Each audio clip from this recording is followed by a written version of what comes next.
I didn't come to The Sopranos on my own. I was told to watch it, more than once, like it was required viewing. Like if you care about television at all, this is something you have to experience. So I finally sat down and watched the whole thing, all of it. Straight through, no skipping around, no background noise. I gave it the time and the focus it asks for. And when I was done, I understood why it matters. I just didn't feel what a lot of people feel about it. And that gap, that space between respect and love, that's what this episode is really about. Because sometimes a story can be important without being personal. And I think that's where The Sopranos landed for me.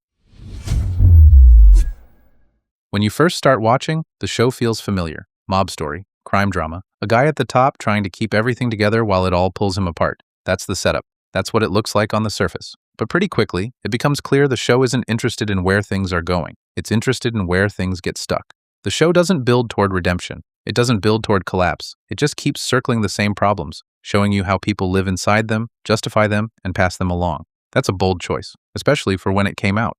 The show takes its time. It sits in awkward moments. It lets scenes run long. It lets conversations drift. It doesn't rush to tie things up or make you feel good. And that's intentional. I get that. But just because something is intentional doesn't mean it works for everyone. Tony Soprano, for me, is a broken man who refuses to change. Not someone trying and failing. Not someone fighting his nature. Someone who understands himself well enough to explain his behavior and then keeps doing it anyway. That difference matters. The show gives Tony every opportunity to do something different. He has insight, he has help, he has chances. And instead of changing, he just gets better at explaining himself. Therapy doesn't soften him, it sharpens him. He learns how to talk about his childhood. He learns how to name his anger. He learns how to describe his pain. And none of that slows him down. It just helps him feel justified. Eventually, even the therapist sees it, that he isn't growing. He's using the sessions to clean up his conscience and keep going. And that moment feels honest, but it also feels late, like the damage is already done and everyone just noticed. By that point, Tony isn't headed anywhere. He's not getting better, he's not falling apart, he's just continuing. And watching someone continue without consequence can only hold your attention for so long.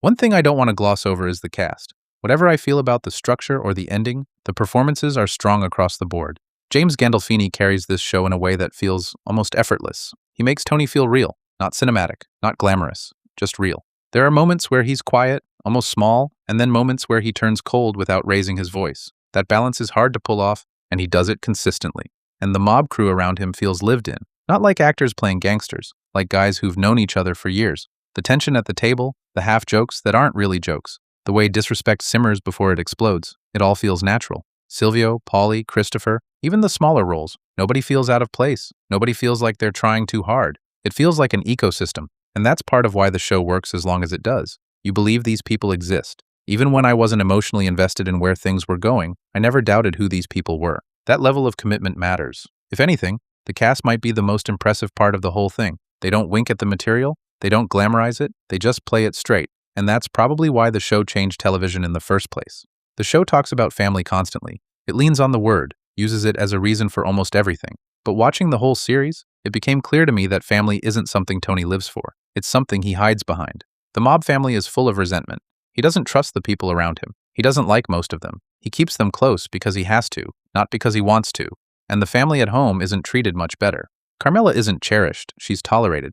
Infidelity isn't something he struggles with. It's something he expects to get away with. The kids aren't really seen, they're managed, dealt with. And the show never forces him to face that in a way that actually costs him something meaningful. That's the pattern over and over. He sees himself clearly. He understands the damage. And then he keeps going. The show shows you that clearly. Violence in this show doesn't feel tragic. It feels routine. People die because that's the life, because that's the job, because that's how things work. And the show treats it that way. So when people talk about which death hurt the most, I don't really have an answer. None of them stuck with me emotionally. Not because they weren't well done, but because the show doesn't ask you to sit with them. It's very much live by the sword, die by the sword, and then move on. That distance might be the point, but distance also makes it harder to care. By the last stretch of the show, I felt tired more than tense. The pace slows down even more. The same issues keep coming back around. And instead of feeling like things are building, it starts to feel like the show is comfortable just hanging out where it is. And then there's the ending. I'm not going to break it down. I'm not interested in theories or debates about what really happened. For me, the ending didn't feel deep. It felt unfinished. I understand ambiguity. I don't need everything spelled out. But ambiguity doesn't automatically mean something is saying more. Sometimes, it just means the story steps away and leaves you holding the bag.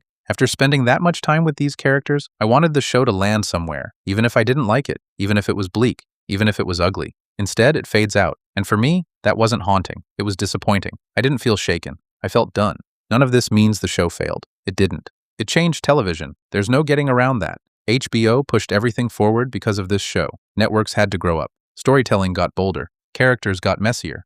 A lot of great shows exist because The Sopranos proved this kind of storytelling could work. But influence doesn't automatically make something personal. I can respect what it did without wanting to go back to it. This show didn't change me. It changed the medium. And those aren't always the same thing. I understand why people love it. I understand why it's studied. I understand why it's treated like sacred ground. I just don't feel the need to pretend it moved me in ways it didn't. And I'm okay saying that out loud, even if it's not the popular take. Don't forget to like, subscribe, and hit the bell for more reviews. Until next time, don't confuse ambiguity with depth. Pass the gabagool. Gabagool, over here. And always, stay rated.